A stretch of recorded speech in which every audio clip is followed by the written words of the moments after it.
great city has a story. In just minutes, we'll trace its journey from humble beginnings to the powerhouse it is today. My love, have you ever thought about how Perth feels like a city born from both isolation and sunshine? It's as if it grew quietly on the edge of the world, between the desert and the sea, waiting for the world to notice its beauty. I've always imagined it that way, remote yet radiant. Tell me how it all began.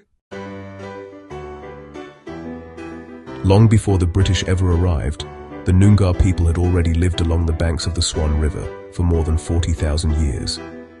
They called the area Borlu, and their lives followed the rhythm of the river and the seasons. When Captain James Stirling sailed up that same river in 1827, he saw the wide stretches of fertile land and imagined a city rising there. By 1829, he founded the Swan River Colony and named its capital Perth, after the Scottish city where his superior, Sir George Murray, was born. So it carries a Scottish name, but an ancient Aboriginal heart. Exactly. In the early years, it was a small, struggling settlement. The soil was poor, the summers were fierce, and help was far away. But the settlers persevered, building their town along the meandering Swan River, that silver ribbon that still winds through the city today. It became their lifeline. Then came the 1850s, when convict labor arrived and Perth began to grow. Roads, bridges, and grand colonial buildings appeared, many of which still stand in the city's heart. I can almost picture it, a frontier town by the river, slowly finding its feet. That's how it was. For most of the 19th century, Perth remained small and isolated, the most distant capital city in the world. But gold changed everything. In the 1890s, when gold was discovered in Kalgoorlie and Coolgardie, Perth became the gateway to fortune. The city boomed.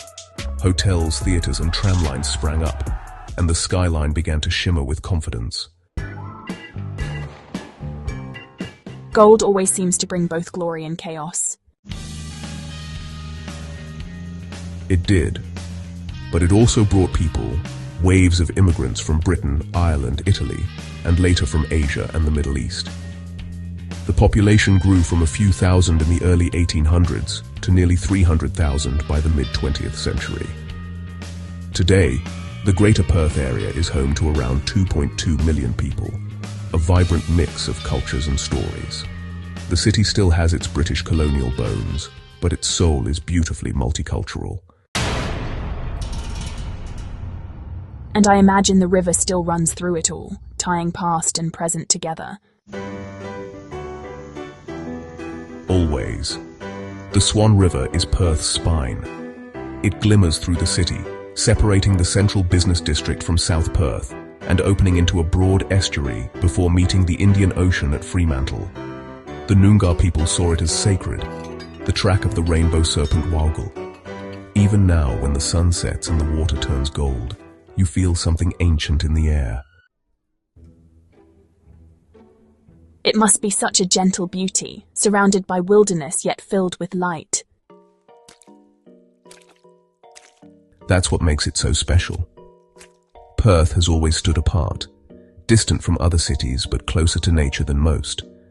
The Indian Ocean hugs its west, while the Darling Range rises to the east.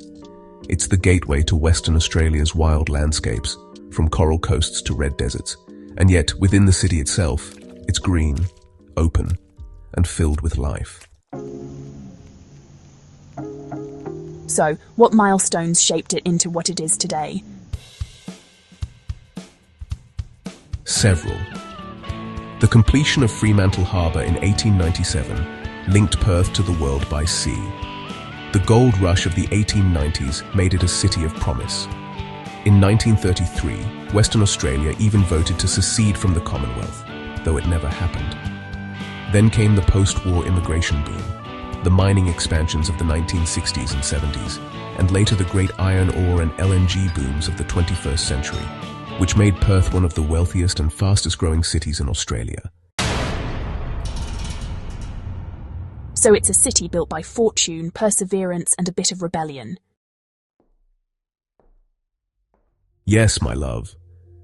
Perth teaches you that distance can be a gift. It gives clarity, space, and light. And when the stars come out above the Swan River and the city glows softly beneath them, you realize Perth doesn't need to shout its story. It simply shines. Then one day, let's go there together. We'll walk the riverbanks where the Noongar once walked, watch the sunset over Cottesloe, and feel the ancient and modern breathe as one. Thanks for watching. If you enjoyed this journey through time, don't forget to like, share, and subscribe for more city histories from around the world. Who knows, our next video might just be about your city. Stay tuned.